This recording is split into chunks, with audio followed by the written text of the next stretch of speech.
Alors, sans le savoir, vous avez déjà créé votre premier middleware.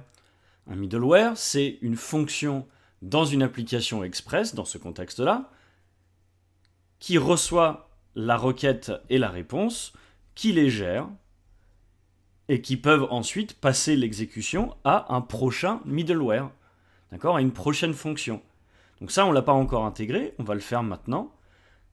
Avec app.use ici, on reçoit rec, donc l'objet requête, res l'objet réponse, mais on reçoit également une fonction next.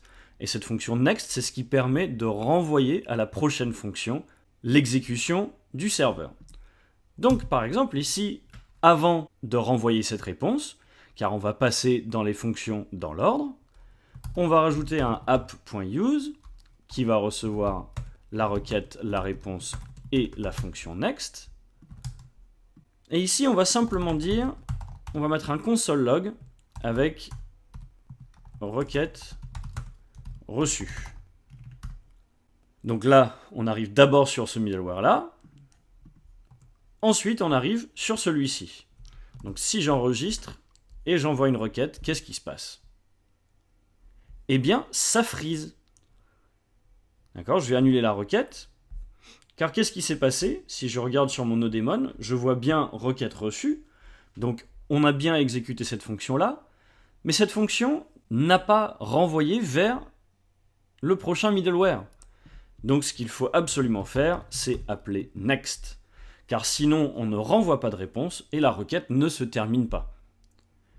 Maintenant, si j'envoie cette requête, je reçois bien mon JSON, je vois bien requête reçue dans la console, donc tout a bien fonctionné ici. Et on peut avoir plusieurs middleware qui se suivent, d'ailleurs on en aura dans notre serveur final. Là on va commencer par des middleware simples, encore app.use, qui va recevoir la requête, la réponse et la fonction next. Et cette fois-ci on va modifier le code de la réponse HTTP. Donc pour l'instant, on a une réponse de code 200. Modifions-le, mettons un code 201. Et n'oublions pas d'appeler next pour renvoyer vers le prochain middleware. Maintenant, quand j'envoie ma requête, j'ai tout comme avant, mais maintenant j'ai également un code 201 pour ma requête, pour ma réponse HTTP. Donc, la méthode JSON de l'objet réponse permet d'envoyer la réponse, comme vous l'avez vu. Du coup, dans un prochain middleware, on ne pourra pas modifier cette réponse, car elle a déjà été envoyée.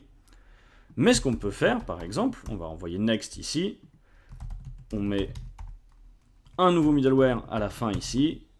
Donc, pas besoin d'utiliser la méthode next, car ce sera le dernier middleware pour l'instant. On va mettre une console log pour dire que la réponse a été envoyée avec succès. Voilà. Donc, j'enregistre nodemon redémarre mon serveur, je renvoie ma requête, j'ai bien la réponse, j'ai bien le code 201, et ici, j'ai requête reçue et j'ai bien réponse envoyée avec succès. Donc, on est passé d'un middleware à l'autre, d'une fonction à l'autre, grâce à cette fonction next. Donc là, ce sont des middleware très simples pour vous montrer le concept.